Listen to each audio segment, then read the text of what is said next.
Hey everyone, welcome back to our channel. In this video, I'm going to teach you how to log out of Pixel Gun 3D. It's a very quick and easy process, so make sure to follow along.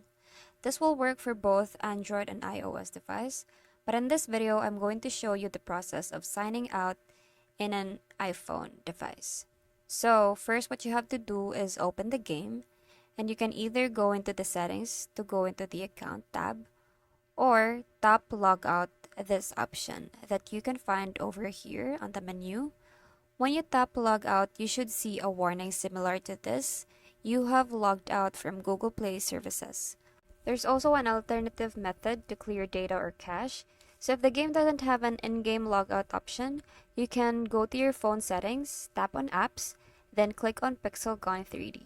Tap on storage and then clear data.